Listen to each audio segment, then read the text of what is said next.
할렐루야.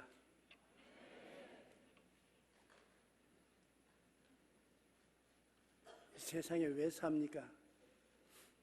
사명을 갖지 않고 사는 삶은 살았다 하나 노숙자가 된 것 같습니다. 노숙자들은 하루 먹고 하루 역에 가서 쉬든지 공원에 가서 쉬든지 바람 부는 대로 물결 치는 대로 살다가 또 한 끼 얻어먹고 살며 그냥 존재하는 것입니다. 우리 젊은이들은 그렇게 살 수 없지 않습니까? 사명이 있어야 하는데. 저는 여러분만 할 때 우리 한국이 자유롭지 못해서 일본 사람들의 치하에 자라났습니다. 그리고 해방되고 난 다음에는 곧 6.25 사변이 일어나서 전쟁에 휩쓸리게 됐었습니다. 먹고 사는 것이 지극히 힘들었었습니다. 그런데 그때 먹고 살기만 위해서 몸부림친 우리 친구들은 다 노숙자처럼 되어서 대다수가 죽었습니다. 내 동료들이, 살아남은 동료들이 얼마 남지 않았는데 누가 더 오래 살았느냐? 인생의 사명을 가지고 살아낸 애들이 오래 살았었습니다. 살 이유가 있기 때문에 나는 살아야 되겠다. 살아서 이 일을 해야 되겠다. 이 일을 하기 위해서 인생에 태어났다. 그러므로 죽음이 올 때 저항을 하는 것입니다. 나는 지금 죽을 때가 아니다. 살아 있어야 되겠다. 저도 수없이 죽을 고비를 겪었습니다. 그런데 왜 안 죽었냐? 죽기는 억울해서 내 하나님이 주신 사명을 다하고 죽어야 되겠다. 죽음에 대한 저항을 하는 것입니다. 몸이 굉장히 약하고 병약해서 다시 일어날 수 없을 정도가 되더라도 나는 살아야 된다. 왜? 살 이유가 있다. 사명이 있다. 사명을 다해야 된다. 나는 복음을 한국과 전 세계에 전파하여 하늘나라를 임하게 해야 되겠다는 사명이 있었기 때문에 살아난 것입니다. 여러분은 지금 기도원에 와서 이 추운데 고생을 많이 하는데 의미 없이 고생하면 감기밖에 될 거 없습니다. 그러나 내가 이곳에서 내 사명을 다시 한번 날카롭게 한다면 여러분 이런 모임이 굉장히 유익이 되는 것입니다. 하나님의 부르심과 택하심을 받아 하나님의 뜻을 이루기 위해 사명을 받기 위해서는 마음에 무장을 해야 될 길이 있는 것입니다. 그건 뭐냐면 첫째로 삶의 목표가 분명해야 하는 것입니다. 여러분 길을 걸어갈 때 어디를 가느냐 목표 없이 방황하면 아무리 걸어가도 아무에도 가지 못합니다. 목표가 있어야 돼요. 누가 뭐라고 말해도 자기 마음속에 분명히 정해진 목표를 정해야 되는 것입니다. 저는 중학교 들어갔을 때 내 인생의 목표를 정했습니다. 아무래도 보니까 많이 공부는 할 수 없을 것 같아요. 가정이 너무나 가난하고 가난만 하면 모르겠는데 형제간이 너무 많아요. 9입니다. 그러니까 9이를 다 부모님이 공부시킬 수가 없는 형편이고 내 인생은 내가 해결해야 되겠다. 그러기 위해서는 영어를 잘해야 되겠다. 영어를 잘해야 되겠다. 마음에 목표를 정했습니다. 내가 어제 컴퓨터에 들어가서 구라파 미국과 동남아에서 집회를 연 장면을 쭉 훑어보았습니다. 왜냐하면 내가 다시 한번 금년도부터는 일어나서 세계 선교에 출발하려고 하니까 I wanted to refresh my English. 다시 내 영어를 새롭게 하기 위해서 영어 설교를 가만히 들었는데 내가 깜짝 놀랐어요.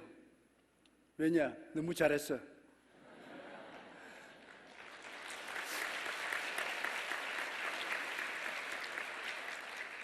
내가 생각에는 완전히 쥐떼도 먹은 영어를 할 것이라고 생각하고 들었는데 아주 논리가 정연하고 너무 잘하더라고요. 그래서 그것을 보고서 내가 느낀 것은 내가 사명감을 가지고 꼭 영어를 해야 되겠다고 목표를 정하고 엄청나게 열심히 공부를 했습니다. 누가 가르쳐 주는 사람이 없기 때문에 나는 그때 영어 사전을 하나 구해가지고서 A부터 Z까지 다 외우는 거예요. 아예 단어를 그냥 눈 딱 감고 그냥 매일같이 창을 뜯어 먹으면서까지 외우는 거예요. 그리고 내 손에 들어오는 영어 책이 있으면 무엇인지 다 외우는 거예요. 처음부터 끝까지 그냥 죽으라고 외워.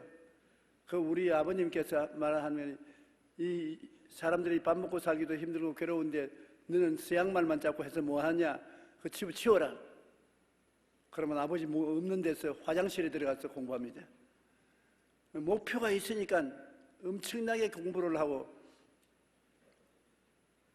그 다음에 6.25 사변이 나가지고서 6.25 사변 때 모두 생활에 어려움을 당할 때 나는 잘 먹고 잘 살았다고요.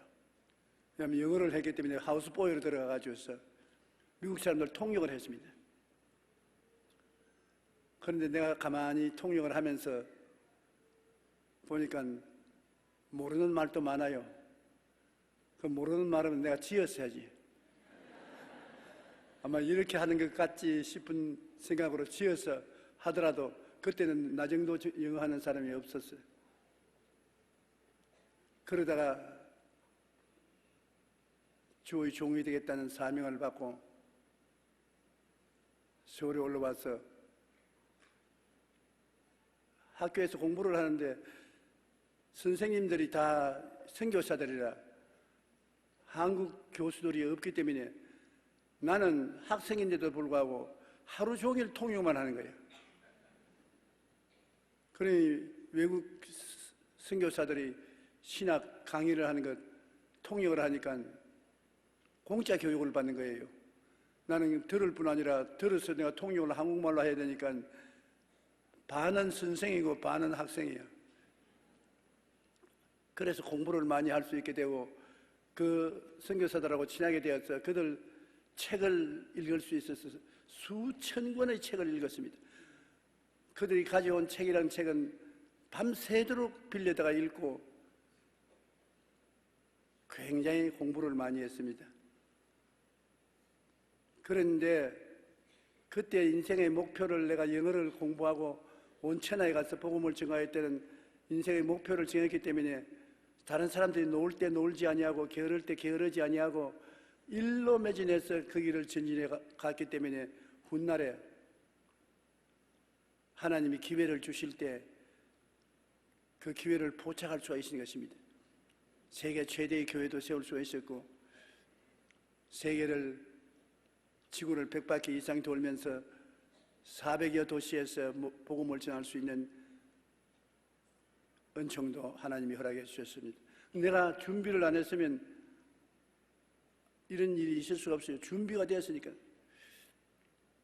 그래서 내가 오늘 여러분께 말하고 싶은 것은 우리가 살아가기 위해서는 오늘날 세계에 제일 중요한 것이 언어입니다. 언어는 서로 이견을 소통할 뿐 아니라 자기 운명을 창조하는 능력이 있는 것입니다. 여러분이 이 세계를 마스터하기 위해서 가장 중요한 것은 영어하고 중국어를 꼭 해야 됩니다. 나는 중국어는 못했습니다만 나이가 젊어서 여러분 같으면 내가 중국어를 공부하겠는데 영어와 중국어는 여러분 한국어 한 정도로 해야 되는 것입니다. 한 번 인생에 태어나서 한 번밖에 못 살아요. 여러분, 기회를 놓쳐버리면 다시는 기회가 오지 않습니다. 그런데 여러분같이 젊고 활기차고 꿈이 있는 사람들이 마음속에 목표를 분명히 가지고 뛰면 무엇이든지 이룰 수가 있는 것입니다. 모두 다 사람들이 여러분 태어날 때 천재로 태어납니다. 하나님의 형상과 모양대로 지어서 태어났으니까 하나님, 만유를 지으신 하나님, 전지전능하신 하나님을 닮아서 태어났으니 다 천재로 태어났어. 나중에 죽을 때는 바보가 돼서 죽습니다. 10,000명이 태어났으면 1명은 천재로서 인생을 살고 9,999명은 바보가 되어서 죽습니다. 왜? 주변의 환경에서 목표가 없이 떠도니까 너는 못한다, 너는 안된다, 할 수 없다, 너는 패배자다, 너 같은 것이 뭘 하느냐, 부정적인 환경에 취해서 자기를 과소평가해서 부정적으로 눌러버리기 때문에 바보가 된단 말입니다. 김연아 보면 기가 막히게 스케이트를 타지 않습니까? 나는 김연아 보면 감탄스럽습니다. 왜냐하면 그렇게 스케이트를 타기 위해서는 남몰래 얼마나 엉덩방아를 찢고 얼마나 다리가 아프고 얼마나 고통스럽고 눈물을 많이 흘렸었겠습니다. 그러나 김연아가 된 것은 자기 마음속에 내가 세계에서 최고가 되겠다는 목표가 분명히 있었던 것입니다. 최고가 되겠다. 넘버 2도 안 되겠다. 넘버 1이 되겠다. 그러한 목표가 있었기 때문에 그가 챔피언이 되었단 말입니다. 그런데 운동 전문가가 말하기를 모든 사람이 챔피언으로 태어난다는 겁니다. 그런데 중간에 가서 사람들이 못한다, 너는 안 된다, 할 수 없다는 부정적인 말을 듣고 난 다음 챔피언이 낙제성이 되고 만다는 것입니다. 열심히 하면 할 수 있어요. 여러분, 저는 70세까지 스키를 탔습니다. 나 스키 잘 타요. 그런데 언제 스키를 타겠다고 생각했냐? 60에 스키를 타겠다고 생각했습니다. 그동안 너무 바빠가지고서 그런 운동을 안 해봤는데 하루는 30에서 젊은이들이 스키를 타고 기가 막히게 내려가는 것을 보고 나도 타야 되겠다고 결심을 했습니다. 그런데 내가 스키를 타겠다고 하니까 모든 사람이 다 말려요. 나이 60이 된 영감이 무슨 스키를 타느냐? 설매를 타라, 스키 타지 말고. 근데 그 말을 들었으면 나 앉아서 설매나 타고 말지. 그 말을 들으면 안 돼. 내가 목표를 정했으면 목표를 해야지. 난 스키복을 사고 스키를 사가지고서 스키를 배우기 시작했습니다. 그러고 난 다음에 우리 지구상의 가장 높은 산은 다 올라갔어요. 한국에서부터 일본의 홋카이도로부터 시작해서 미국의 콜로라도, 프랑스, 스위스, 노르웨이, 덴마크 높은 산은 다 올라가고 제일 고급 코스는 다 달렸습니다. 아주 높은 고급 코스에 올라가면 밑에 보면 벼랑 같아요. 다리가 후두룩 떨려요. 근데 겁이 나서 난 못하겠다고 돌아서면 영원히 못해요. 겁이 나도 하는 거예요. 목표를 정해놓고 어떻게 하느냐? 스키를 타고 내려갈 때 겁을 집어먹지 말고 하나 둘 셋 싹 출발하면 살려주십시오. 하나님 살려주십시오. 하나님 살려주십시오. 다른 말 하지 말고 하나님 살려주십시오. 그 말만 하고 내려가면 나중에 밑에까지 내려와 있는 것입니다. 70이 된 이후로는 제가 스키를 그만둔 것은 다리가 떨려서 더 이상은 몸을 견주지가 못해요. 그리고 나를 따라오는 우리 장로님, 집사님들 다리가 너무 많이 부러져 가지고서 집사님, 권사님들이 와서 나를 보고 제발 좀 스키 타지 말고 우리 남편이 따라가지고 또 다리 부러지면 어떻게 하냐고. 내가 금전에 들어가서 한번 장난삼아 말을 했어요. 스키를 좀 타볼까 싶다고. 그러니까 권사님들이 와가지고서 하지 말라고, 목사님이 하면 또 우리 남편 따라가가지고서 그 뒷간호를 내가 어떻게 해야 되노? 똥을 좀 다 받아내고 다리 부러져가지고서 들어누워 있으면 그럴 정도로 하겠다고 하면은 된다고. 못한다고 하니까 안 되지. 할 수 있거든요. 무슨 말이냐. 믿는 자에게는 능치 못하심이 없나니라. 그러므로 여러분 나이에 목표를 정하라고. 목표 없는 인생을 살면 안 돼. 무엇을 하겠다는 목표를 가져야 돼요. 나는 간호사가 되겠다. 나는 의사가 되겠다. 조리사가 되겠다. 나는 미술가가 되겠다. 정치가가 되겠다. 자관 마음속에 목표를 정해야 돼요. 성경에 보면 하나님께서 여호수아에게 내 종 모세가 죽었으니 이제 너는 이 백성과 더불어 일어나 요단을 건너 내가 그들 곧 이스라엘 자손에게 준 땅으로 가라. 목표가 정합니다. 근데 그냥 이스라엘 백성에게 가나안으로 가라 그렇게 말하지 않았습니다. 모세의 뒤를 이어서 내가 내게 지시할 땅으로 가라. 목표를 정해놓고 사명감을 확실히 가져야 되는 것입니다. 방향감이 뚜렷해야 돼요. 뭘 한다는 방향감이 뚜렷해야 되는 것입니다. 아브라함이 75세까지 목표가 없고 방향이 없었습니다. 75세 전에 아브라함의 이름도 기록된 서적이 없습니다. 그는 안 알려진 농부요 목동이었습니다. 아무도 아브라함 몰라요. 그러나 아브라함이 세계를 뒤흔들고 기독교 문명의 시초가 된 이유는 하나님 앞에서 인생의 목표를 얻었습니다. 내 전토 친척 아비 집을 떠나 내가 내게 지시할 땅으로 가라. 75살 먹는 영감에게 지시할 땅을 가라. 그리하면 내가 너를 큰 민족을 이루겠다. 하나님 목표를 주어서 아브라함이 75세 그 목표를 따라서 자기 고향산 전 떠나서 가나안으로 간 것이 기독교 문명의 시초를 이룬 위대한 지도자가 된 것입니다. 모세는 목표가 없을 때는 80이 될 때까지 미디안 광야의 목동이었습니다.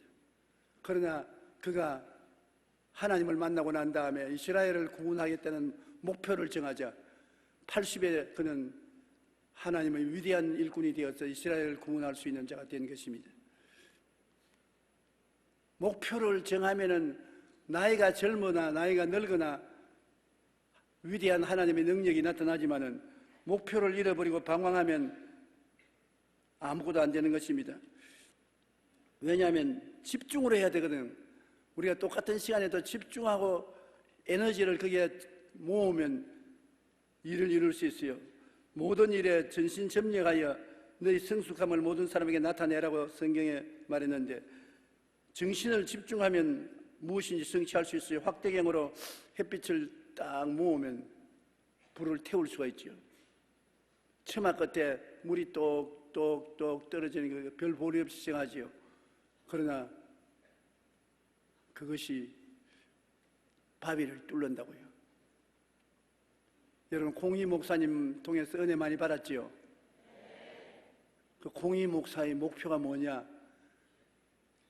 그는 고등학교 시절부터 지금까지 조용기 목사 뒤를 잇겠다는 것이 목표입니다. 그런데 그가 내 뒤를 이을 만큼 되었어요. 그 왜 그러냐? 내가 싱가포르에서 집회를 하는데 그때 공희 목사는 여러분과 같은 중학교 학생이었습니다. 휠체어 디파트먼트에서 환자들이 차에서 휠체어를 타고 오면은 그들을 싣고 내 강단 앞으로 밀고 와서 앉혀놓고 설교 듣고 난 다음 도로 또 휠체어를 밀어서 차에 실어주고 하는 그 일을 하기 때문에 내게 가차에 와 있을 수가 있어요. 그래서 내가 보니까 참 착하더라고요. 학생이 그냥 휠체어 타서 움직이지 못하는 사람을 밀어다가 앉혀놓고 돌봐주고 물 먹이고 땀 닦아주고 그 다음에 도로 또 차에 실어주고. 그런데 하루는 그가 밀고 온 휠체어에 앉은 사람이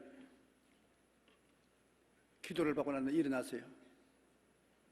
일어나가지고서 뛰고 꿀리고 간증을 하니까 이 공희 목사가 너무 좋아가지고서 같이 호함을 치고 뛰고 꿀리더니만 내게 와서 무릎을 꿇고 앉더니 나도 당신과 같은 주의 종이 되기를 원합니다.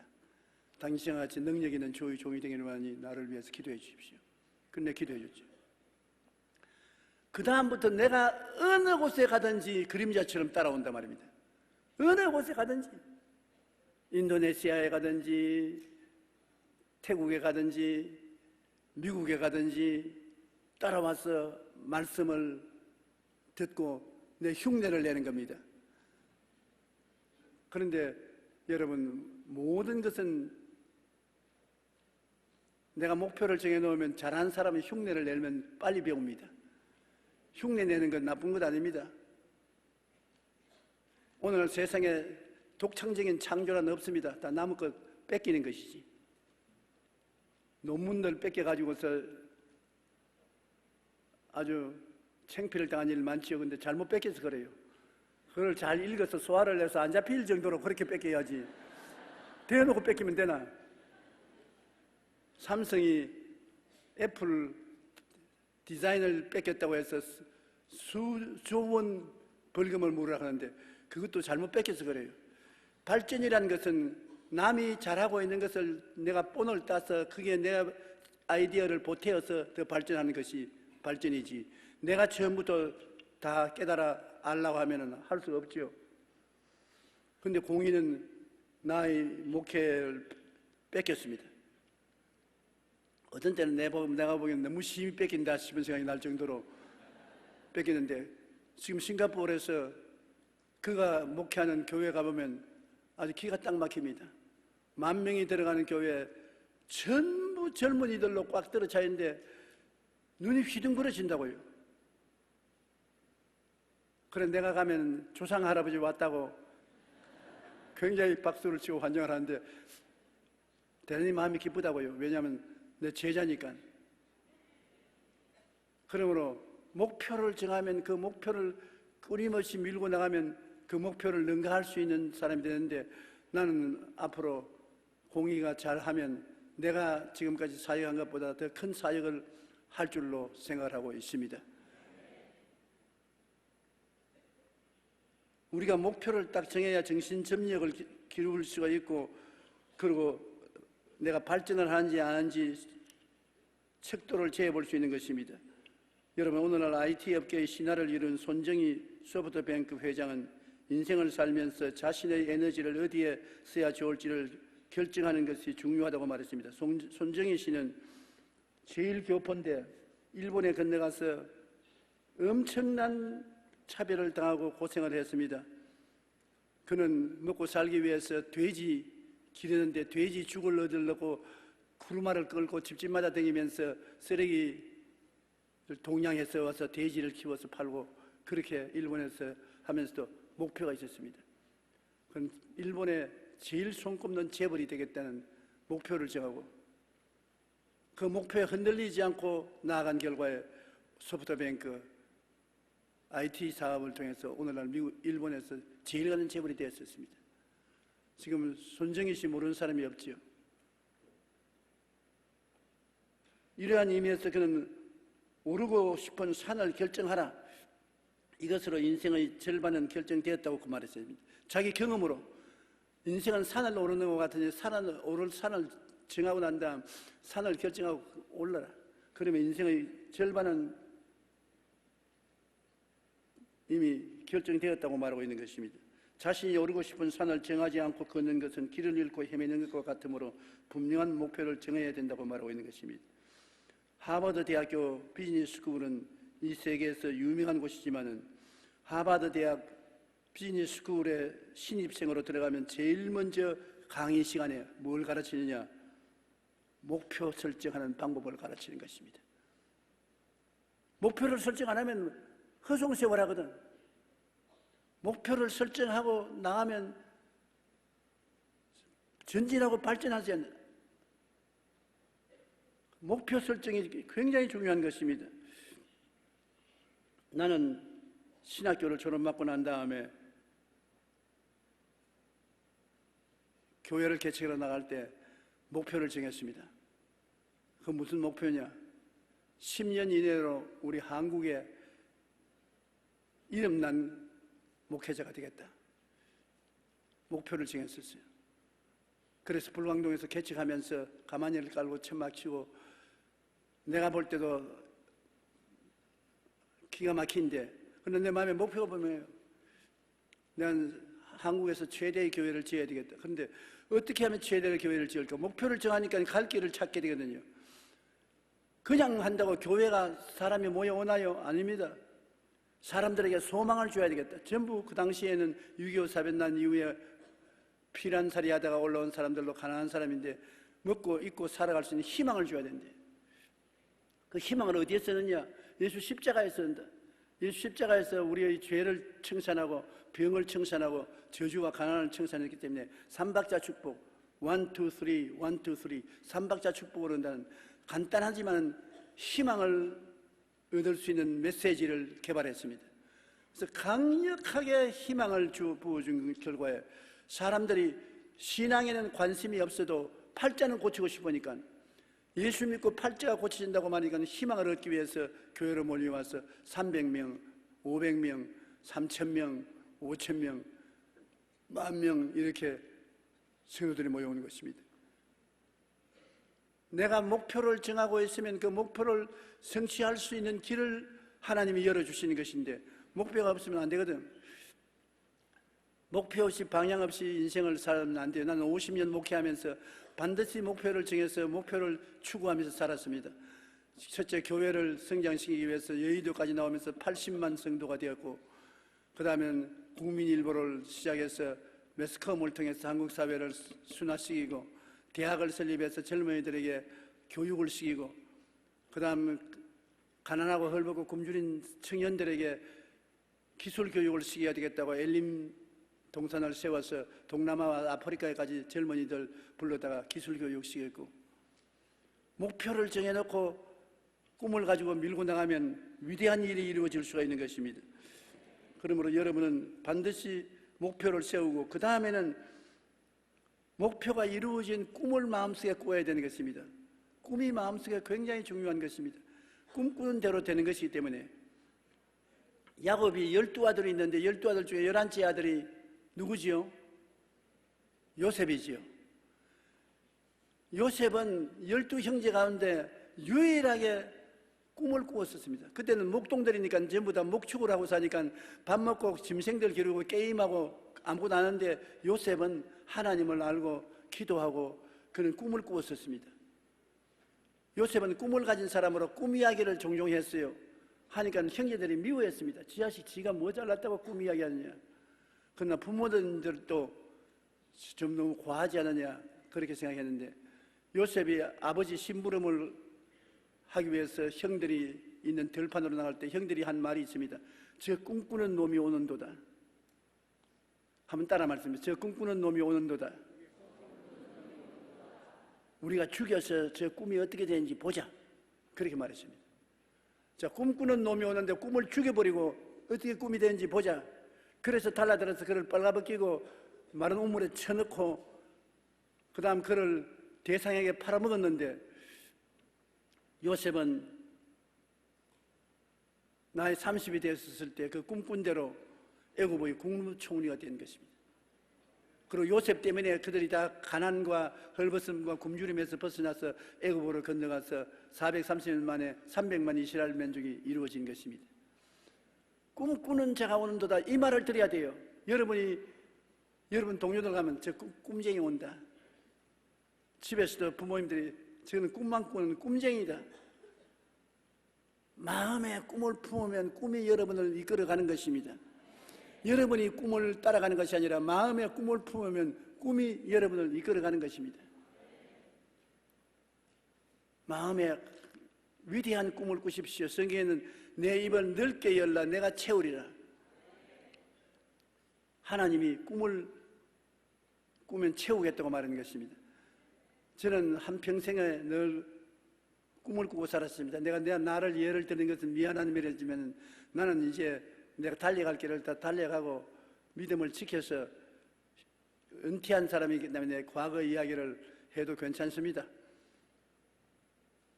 그런데 나는 이 은퇴하는 50년 동안 목회하면서 항상 내 마음속에 한국에서 세계 최대 교회를 세우겠다. 그하고 온 지구상의 문명국가에 가서 복음을 전하겠다. 구라파 사람, 독일, 노르웨이, 덴마크, 스웨덴, 스위스, 이탈리, 프랑스, 세계에서 제1이라는 국가들에 가서 내가 복음을 전하겠다. 수천 명, 수만 명을 모아놓고 내가 복음을 전하겠다. 그것이 꿈이었어요. 내 마음속에 꿈을 그리고서 내가 잠자기 전에 그것을 바라보고 그 무대에 올라서 있는 내 모습을 바라보다가 잠이 들고 잠이 깨고 그에 대한 그림을 그리고 글을 적고 꿈을 꾸었는데 지금 세월이 지나고 이제 돌아보면 그 꿈이 다 이루어졌습니다. 교회도 꿈꾼 대로 이루어졌고 우리 기도원도 세계에서 최대의 교회 기도원을 짓겠다고 늘 꿈을 꾸었는데 여러분 앉아있는 이것이 내 꿈에서 나온 것입니다. 그 다음에 독일로부터 시작해서 스웨덴, 노르웨이, 덴마크, 스위스 그 일대에 큰 성령의 바람을 일으키고 흔들어 놓을 수 있는 집회를 할 수 있는 것은 꿈이 있었기 때문에 그런 것입니다. 또다시 내가 꿈을 꾸고 있어요. 이제 77살이지만은 하나님이 100살까지 살게 해주시면 아직 한 20년은 있단 말입니다. 한 10년은 더 뛰어야 되겠다.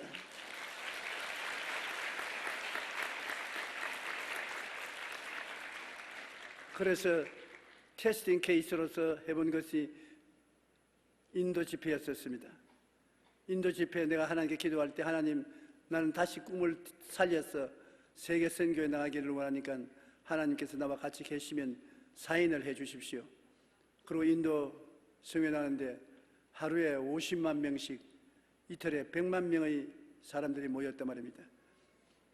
근데 말이 쉬워 그렇지 여러분 100만 명 모이면 굉장히 많은 사람이 모인 것입니다.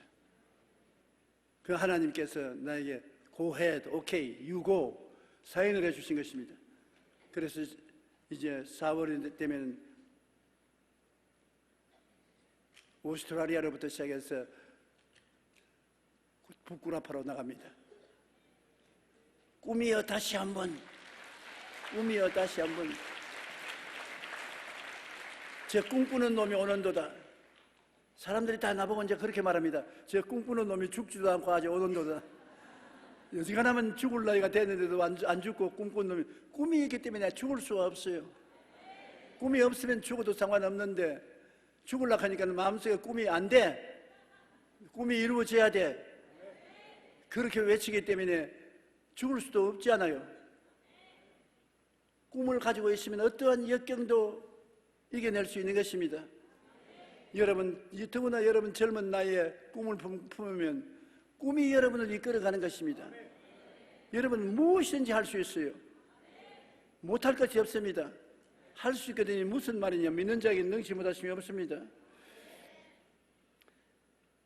마음의 화폭에 확실하게 꿈을 그리십시오. 성경에는 Where there is no vision, the people perish. 꿈이 없는 백성은 망한다.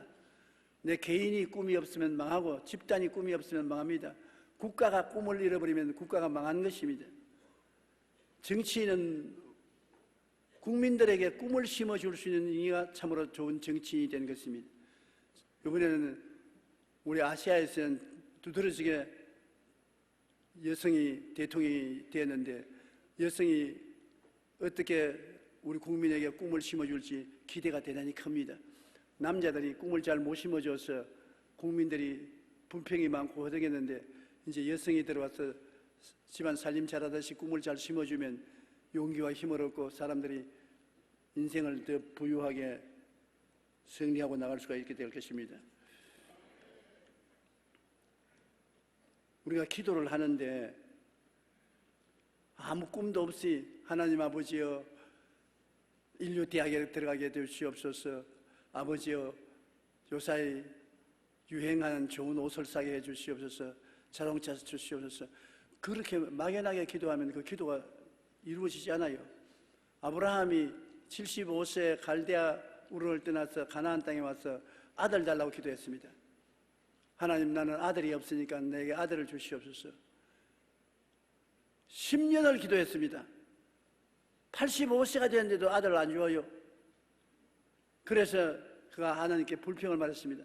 하나님 아무리 기도해도 나에게 아들을 안 주니까 전상 후계자는 이 가나안에 들어와서 기른 종 엘리에셀에게 내 후계자로 삼아야 되겠습니까? 하나님 너 혈통이 아닌 사람에게 후계자가 될 수 없다. 그럼 왜 아들을 안 줍니까?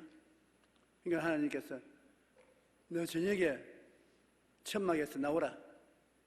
천막에서 나오니까 하늘을 쳐다보라. 별들을 헤아려라.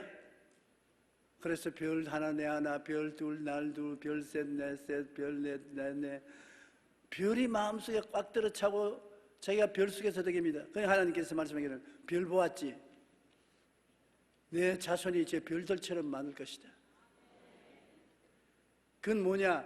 꿈을 가지고 기도하라는 것입니다. 천막 밑에서 엎드려서 자고 기도하니까 꿈이 없이 입만 살아서 기도하는데 없는 것을 있는 것까지 바라보고서 기도하라. 가슴 가득한 화폭에 자손들의 별처럼 많은 것을 바라보고서 그가 하나님께 기도하니까 하나님이 의롭다 했습니다. 너가 올바르게 했다, 잘했다.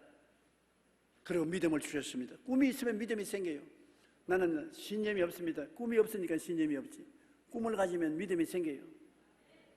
그러니까 아브라함이 꿈을 가지고서 기도해서 100살에 이삭을 얻어서 후계자를 양성한 것입니다. 여러분도 마음속에 꿈을 그려야 돼요. 나는 환자들이 안수기도 받으러 올 때 그냥 안수만 받고 가는 마음이 답답해요. 내가 늘 말합니다. 집에 가서 당신 젊을 때 건강한 모습의 사진을 구해가지고서 여러 복사를 해서 벽에다 붙이고 화장실에도 붙이고 부엌에도 붙이고 내 책상 앞에도 붙이고 온 천지에 건강하게 된 내 모습을 꿈꾸어라. 병들어서 죽어가는 이런 모습을 그리고 있으면 그대로 되고 마는 것이니까 생각한 대로 되고 꿈꾼 대로 되는 것입니다.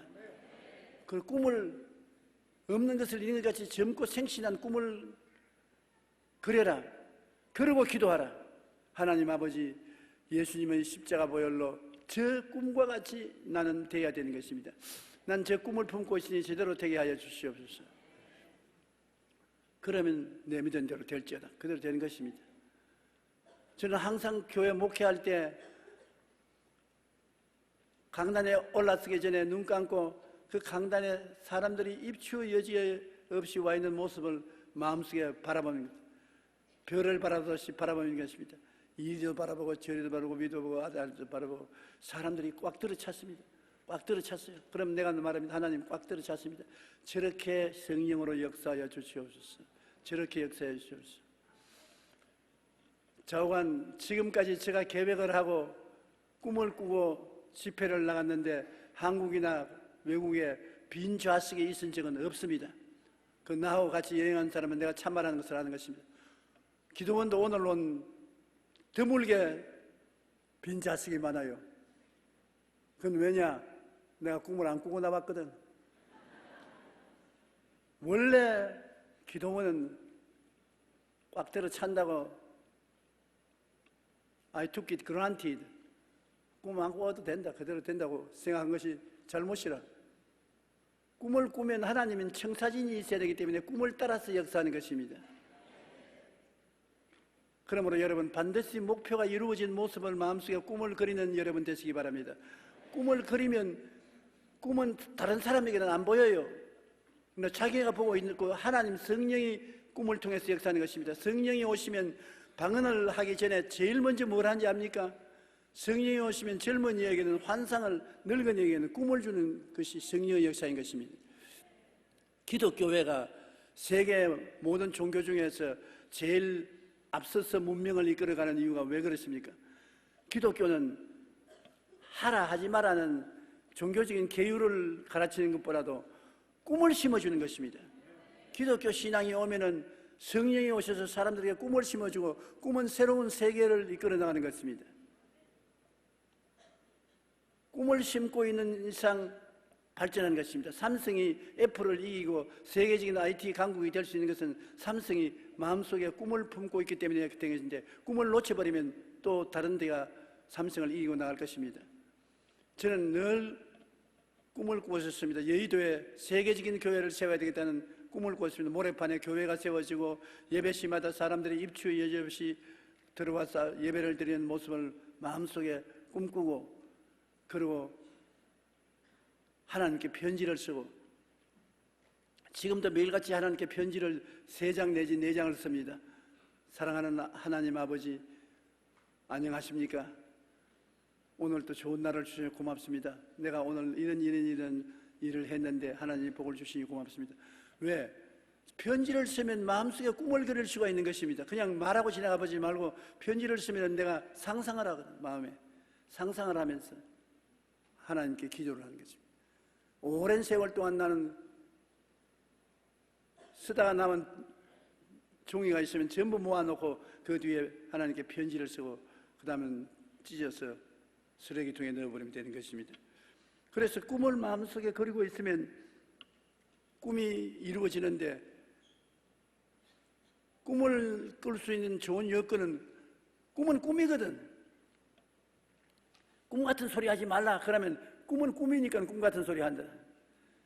내가 불광동에서 천막교회 치고 목회할 때 크리스마스 때 선교사들이 파티에 나를 청해 주었어요.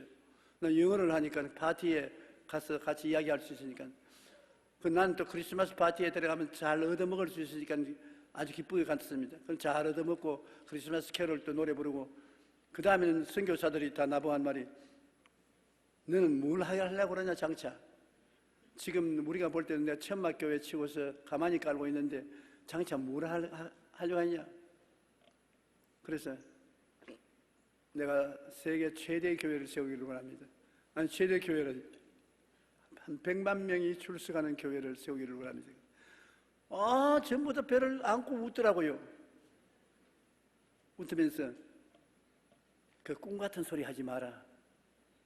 그래서 내가 하는 말이, 꿈을 꾸기 위해서는 꿈 같은 소리를 해야 꿈을 꾸지, 정상적인 소리를 하면 그건 꿈이 아니지 않습니까? 꿈이 없는 백성은 망한다고 했으니 꿈을 꿀 때 꿈을 꾸어야지, 정상적인 말을 하면 꿈이 안 되잖아요.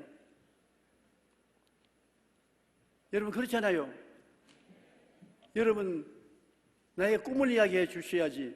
여러분이 나 오늘 기도 마치고 집에 돌아가서 낮잠 좀 자고 밥 먹고 그 다음에 학교 갈 준비합니다. 그 꿈입니까? 꿈이 아니지요.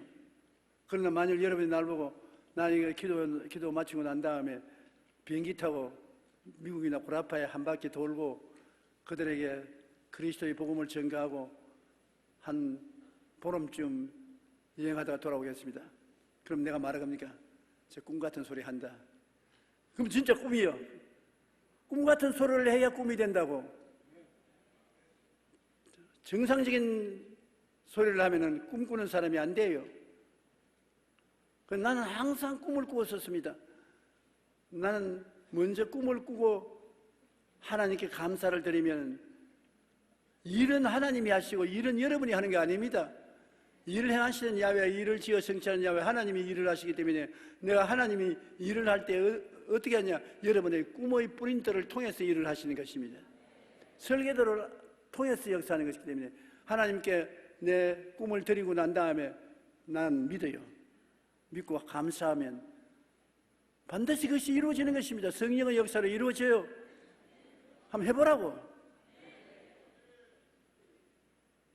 꿈은 이루어지기 위해서 하나님께서 여러분에게 주시는 것이기 때문에 야훼를 기뻐하라. 그가 내 마음의 소원을 내게 이루어 주시리로다. 소원이라는 것이 꿈입니다. 너희가 내 안에 거하고 내 말이 너희 안에 거하면 무엇이든지 원하는 대로 구하라 이르리라. 하나님의 말씀은 우리에게 꿈 같은 것이지, 꿈을 가지고 있으면 되는 것입니다. 가난한 말조련사의 아들이 학교에 다니는데 가난하니까 사람들이 다 비웃었어요. 미국에서 실제로 일어난 일입니다. 말조련사는 게는 뭐 월급도 적고 그래요. 그런데 하루는 선생님이 애들에게 너가 커서 뭐 하는지 꿈을 적어 숙제를 냈습니다. 다 애들이 숙제를 적는데 그 집 아들은 뭐라고 하냐면 큰 농장을 해서 농장 가운데 아주 기가 막히고 좋은 이상적인 건물을 짓고 농장 주인이 되어서 자기는 목장으로서 경영하면서 한평생을 살겠다. 그 선생님이 그걸 보고서 꿈 같은 소리 하는 이놈은 F학점이다. 새로 적어오너라. 너 처지에 될 만한 것을 적어야지 안 될 만한 것을 적으면 어떻게 하냐. 그 다음 또 적었는데 똑같이 또 적어왔거든. 이놈아, 꿈 같은 소리를 왜 하냐. 될 만한 것을 적어라. 아니요 선생님, 나는 이것을 꿈꾸고 있습니다. 나는 못하더라도 꿈은 내 마음속에 품고 내가 못하더라도 나는 다른 꿈을 꿀 수 없습니다.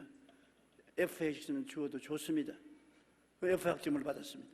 그런 다음 학교를 졸업하고 중년이 됐는데 이 선생님이 할아버지가 되어서 자기 가르친 제자들 방문을 하는데 얘를 방문하니까 큰 농장에 아름다운 집을 짓고 농장주가 되어 있는 그 학생을 발견하고 끌어안고 울었습니다.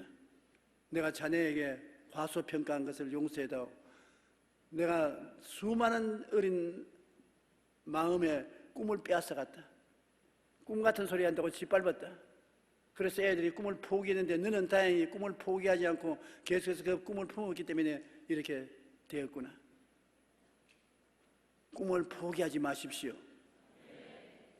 꿈을 품으면 돼요. 힐튼 호텔이라면 세계 가장 좋은 고급 호텔인 것입니다. 힐튼 호텔을 누가 세웠느냐? 호텔 보이들이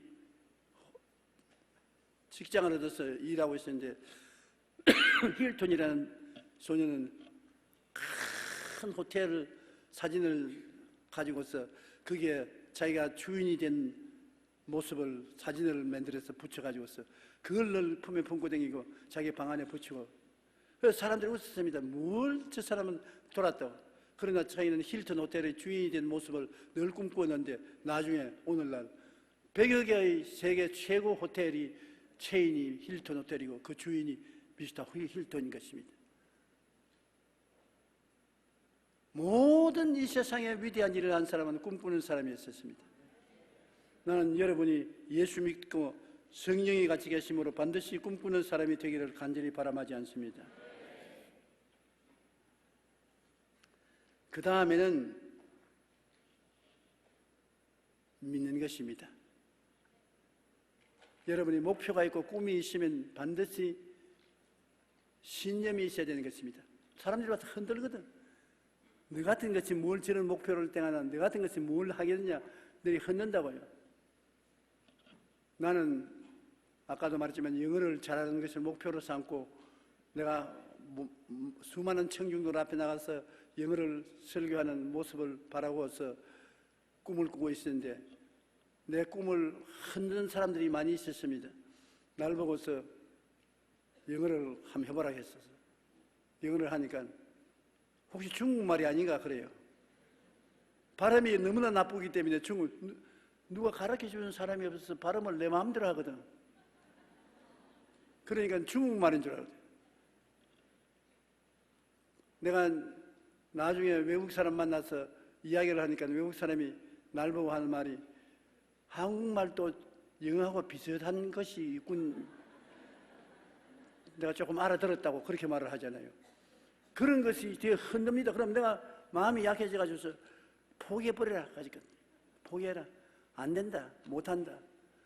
그것을 극복하고 할 수 있다 하면 된다. 해보자고 일어서는 것이 믿음인 것입니다. 신념인 것입니다. 할 수 있다. 여러분 옛날에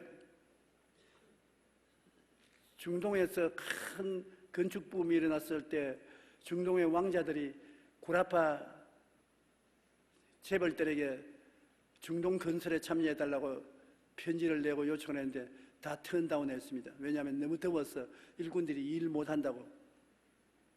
그런데 우리 한국에 요청을 했는데 박정희 대통령이 학자들을 보냈는데 가서 조사하고 난 다음 대통령 각하 너무 더워서 일 못합니다. 사람이 죽을 증에 있는데 어떻게 일을 합니까? 머리로서 생각하니까 못했네요. 다 꿈을 포기했었습니다. 근데 중동 붐을 타면은 큰 돈을 벌 수 있는데 그때 현대 정주영 회장을 박정희 대통령이 불러가지고서 다 안 된다 그러니까 당신이 한번 가보십시오. 정주영 회장은 초등학교 6학년밖에 못 나왔으나 꿈의 사람이었어요. 현대를 세운 꿈의 사람이었어요. 그가 갔다가 와서 대통령에게 보고하기를 대통령 각하 대박입니다. 대박. 그건 박정희 대통령이 직접 들었어요. 같이 식사하면서. 무슨 대박이냐. 다 안 한다 그러는데 우리에게 돌아왔으니 대박이 되는 것은 그 오일 마니가 많은 그 나라의 건설을 하면 우리가 큰 산업 자본을 이루고 할 수 있는 부자가 되는데 왜 할 수 있느냐. 정말 낮에 더워서 꼼짝할 수 없어요. 그러나 사람이 낮에만 일합니까? 밤에 일하면 됩니다. 낮에는 천막을 쳐서 전부 노동자들이 자게 만들어주고 밤에 일하면 돼요. 그리고 왜 대박이냐. 모래와 자갈이 있어야 건설을 하는데 노다지입니다. 노다지. 보이는 것은 다 모래판이고 자갈입니다. 그러니 들어가서 하십시다. 할 수 있습니다. 그래서 박정희 대통령이 어떻게 해보라고 시작해서 중동붐을 가져와서 우리 한국이 산업화되고 잘 살 수 있는 자본을 마련하는데 큰 기여를 했다는 말을 제가 직접 들었습니다. 그 지혜와 총명으로 된 것이 아니라 믿음으로 할 수 있다 하면 된다 해보자 믿음으로 일을 시작해서 극복한 것입니다. 한번 따라 말씀해 주세요. 나는 할 수 있다 하면 된다 해보자. 7전8기라는 말이 있습니다. 7번 넘어지면 8번 일어나는 그러한 믿음을 가지고 나가면 할 수가 있어요. 믿습니다가 참으로 위대한 힘이 되는 것입니다. 믿음은 사람들이 다 태어날 때부터 하나님이 주신 것입니다. 그 믿음이 자랍니다. 태어날 때부터 이목구비 다 가지고 태어나지 않습니까? 그러나 잘 먹고 잘 자라면 팔도 다리도 길어지고 몸통도 커지는 것처럼 믿음도 하나님이 여러분에게 주었었습니다. 믿음은 하나님이 우리 사람에게 주는 본성인 것입니다. 그러므로 여러분이 믿음을 잘 사용하면 믿음이 자라는데 그 믿음이 왜 얼마나 놀라우냐면 이 산들을 명하여 저 바다에 던지라고 믿으면 된다. 그런 기적이 일어나는 것입니다. 예수님께서 죽은 나사로가 무덤에 있을 때 나흘에 대한 냄새가 나는데 그 여동생 마르다를 보고 마르다야 돌문을 옮겨 놓아라. 주님이 무덤에 들어간 지 나흘에 대한 썩은 냄새가 납니다. 내가 내게 말하노니 믿으면 하나님의 영광을 보리라고 하지 않느냐. 왜 안 믿느냐? 그러니까 믿음으로 나가서 돌문을 옮겨 놓으니까 예수님이 나사로야 나오라. 수의를 입은 채로 나왔단 말입니다. 믿음은 어떠한 역경도 이길 수가 있는 것입니다. 이스라엘 백성이 애굽에서 나올 때 홍해가에 막막히 막혀서 더 건너갈 수가 없습니다. 애굽의 100만 대군이 뒤에 뒤쫓아왔습니다. 모두 다 모세야 우리를 장지갑시 곳에 죽이려고 하냐고 탄식을 하고 항복하고 돌아가자 할 때 모세 혼자 하는 말이 너희는 오늘날 가만히 있어. 야훼께서 너희를 위하여 싸우는 것을 보라. 오늘 너가 본 이 바로의 군대는 다시 너희가 보지 않으리라. 혼자 믿었습니다. 그 믿음이 어떻게 했습니까? 홍해수를 갈라놓은 것입니다. 믿음이라는 요소가 있었기 때문에 홍해수가 갈라진 것입니다. 그러므로 여호수아에게 목표가 분명하고 꿈이 있으면 그 다음 믿어라. 내 평생에 너를 능히 대적할 자가 없으리니 내가 모세와 함께 있은 것 같이 너와 함께 있을 것임이라. 내가 너를 떠나지 아니하며 버리지 아니하리니 강하고 담대하라. 너는 내가 그들의 조상에게 맹세하여 그들에게 주리라 한 땅을 이 백성에게 차지하게 하리라. 내가 내게 명령한 것이 아니냐. 강하고 담대하라. 두려워하지 말며 놀라지 말라. 내가 어디로 가든지 내 하나님 야훼 너와 함께하느니라. 믿음을 가지고 강하고 담대한 사람에게 하나님이 같이 하겠다는 것입니다. 쫄자가 되어서 뒤로 물러가고 나는 못한다 안 된다 할 수 없다 하는 사람에게는 하나님이 같이 안 하는 것입니다. 나는 여러분이 다 나중에 신문 일면 톱에 이름이 날 사람들이 될 것이라고 바라고 꿈꾸고 믿습니다. 여러분이 언제고 내가 천당하기 전에 나를 찾아와서 그 기도문에서 목사님 설교한 것이 내 마음속에 한 계기가 되어서 내가 목표를 분명하게 하고 꿈을 가지고 믿음으로 나간 결과에 오늘날 내가 되어서 많은 사람에게 기여할 수 있게 되었습니다. 간증해 주기를 간절히 바랍니다. 제가 50년 목회한 가운데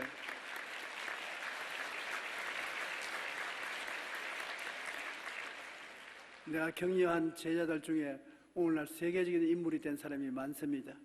훌륭한 인물이 된 사람이 많아요. 볼 때마다 굉장한 보람을 느끼는데 여러분이 그 사람들이 다 되기를 주님 이름으로 부탁합니다.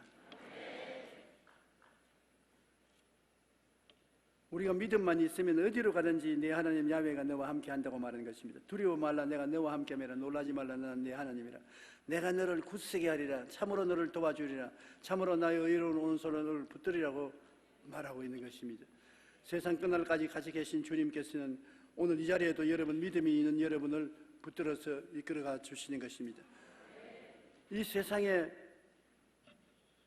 다윗 같은 어린 초립동이가 17살 정도 된 그가 30살이 넘은 대장군 골리앗과 싸우는데, 골리앗은 창과 칼과 단창을 가지고 나오는데 다윗은 부질갱이밖에 없었습니다.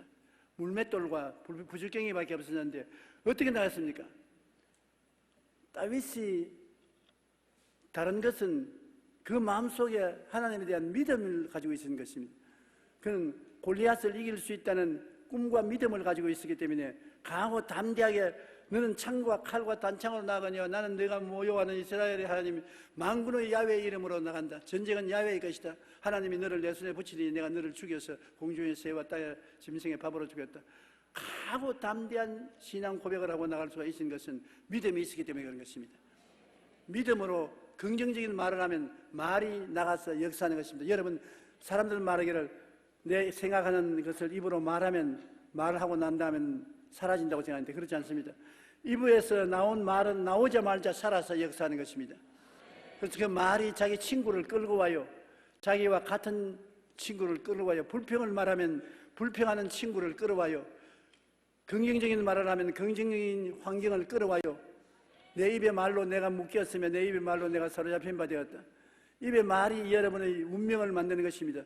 목표가 분명하고 꿈이 확실하고 신념이 있으면 자기도 말을, 신념 있는 말을 하게 돼요. 신념 있는 말은 나가서 운명을 변화시키는 것입니다. 일본에 물학자가 있는데요, 에모도 마사루라는 분인데, 그 사람이 과학적으로 실험한 결과에 컵에서 물 2컵을 갖다 놓고 난 다음에 한 컵은 보고 너 이쁘다, 참 좋다, 아름답다. 다른 컵은 보고 아유 보기 싫다, 밉다, 아유 병신 바보 같은 것. 그러고 난 다음에 그 물을 현미경에 얹어서 그 분자를 조사해 보니까 칭찬을 한 물 분자는 육각형으로 아름답게 빛나고, 욕을 하는 분자는 다 파괴돼 가지고서 큰 검은 구멍이 뚫려져 있어요. 말이 물에 미치는 영향인 것입니다. 그러고 난 다음에 그러면 밥을 같이 해보자. 한 글라스는 밥을 채우고 다른 데 글라스도 밥을 채우는데, 밥을 보고 한 글라스 보고 야 너 참 맛있는 밥이다, 향기도 나고 참 좋다, 구수하다. 그리고 다른 글라스에 있는 밥을 보고 아유 더럽다, 정말 보기 싫다, 너는 아주 소똥 같다. 그러고 난 다음에 조사를 해보니까 칭찬한 밥은 아주 향기로운 누룩이 되었고, 욕을 한 밥은 썩어버렸어요. 그런데 한 동리에 호수가 있는데 호수에 물이 나빠가지고서 그 물을 대는 밭에 딸기들이 다 죽고 잘 안 돼요. 그래서 이 에모도 마사루 박사는 예수를 안 믿는데도 불구하고 교회 동리 목사님들을 청해서 교인들이 와서 호수에 와서 찬송을 좀 부르고 하나님께 감사 기도를 해달라고 그랬었습니다. 호수에 와서 찬송을 부르고 감사 기도를 하고 호수 물은 좋다고 칭찬을 하고 난 다음, 그 다음 보니까 아 딸기가 잘 자라고 모든 것이 잘 자는데 호수에 물이 고치 치료를 받았었어요. 오늘날 여러분 입에서 나오는 말이 얼마나 힘이 있는지 압니까? 여러분은 누굽니까? 물주머니예요. 물주머니. 여러분은, 사람은 몸이 60%가 물입니다. 그러므로 여러분이 입에서 말하는 말이 여러분의 몸에 끼치는 영향력은 지대한 것입니다. 내가 건강하다, 좋다, 행복하다, 기쁘다, 즐겁다.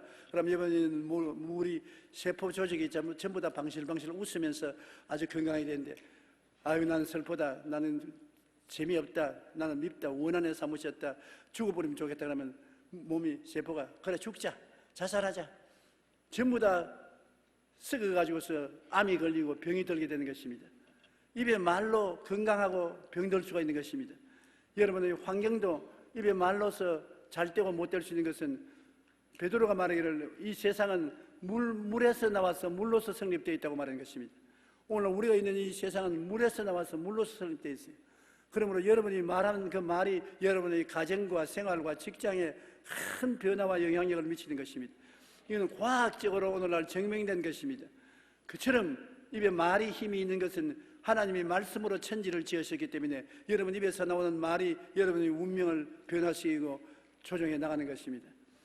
오늘 내가 많이 말을 하고 싶었으나 시간이 없어서 많이 말을 못하겠지만 여러분에게 꼭 부탁하고 싶은 것은 여러분이 인생을 살 때 삶의 목표를 분명히 정하고 마음속에 영롱한 꿈을 품고 믿고 그 다음에 긍정적인 말을 하라는 것입니다. 파괴적인 말을 하지 마십시오. 그건 여러분 자살골입니다. 독약을 먹는 것입니다. 한번 따라 말하십시오. 인생의 목표를 정하고 이루어진 모습을 마음속에 그리자. 바라봄의 법칙을 통해서 매일같이 바라보자. 꿈같은 소리 한다고 조롱을 당해도 꿈을 버리지 말자. 그리고 믿자. 그리고 믿은 대로 말하자. 그러면 기적이 일어난다. 인생을 기적이 없이 살 수도 있지만 기적적인 힘을 가지고 살 수도 있는 것입니다. 기적을 의지하고 살면 여러분 상상을 초월한 위대한 일을 이룰 수 있는 것입니다. 인생을 성취하고 살면 행복합니다. 아무것도 이루지 못한 노숙자가 행복한 줄 알았는데 노숙자는 행복하지 않습니다. 여러분이 무엇이든지 성취해서 가치 있는 인생을 살 때 참으로 기쁘고 행복한 삶을 살 수 있으니 모두 다 행복한 삶을 살기를 주의 이름으로 축원합니다. 여러분 몸이 아픈 분은 아픈데 손을 얹고요. 그 외에는 가슴에 손을 얹으시기 바랍니다. 내가 축복 기도해 줄 테니까. 하나님 아버지, 꽃다운 젊은 어린 자녀들이 이 자리에 함께 모였습니다. 우리가 하나님 앞에 영적인 말씀을 받아들여서 꿈을 꾸고 믿음을 갖고 긍정적으로 아버지께 말합니다. 하나님 아버지의 기적이 우리 모든 사람 속에 넘치게 나타나게 도와주시옵소서. 마음과 몸에 병든 사람은 예수님의 이름으로 다 고침받게 도와주시옵시고 치료와 건강으로 충만하게 도와주시옵소서. 아버지여, 여기 있는 모든 형제 자매들, 어린 자녀들 한 사람도 빠짐없이 성령께서 도와주셔서 삶의 목표를 갖고 살게 도와주시옵소서. 사명감이 없이 사는 인생은 사는 것이 아니옵니다. 노숙자 인생이 되지 말고 목표를 가지고 사는 인생이 되기 위해서는 사명감을 갖게 도와주시옵소서. 아버지, 위대한 사명감을 가지고 목표를 정하고 목표가 이루어진 모습을 바라보는 법칙으로 늘 바라보고 믿고 입으로 시인하고 나갈 때 하나님의 기적이 따라 역사에서 날이 갈수록 새로운 역사가 일어나 그 자리에 들어갈 수 있도록 도와주시옵소서.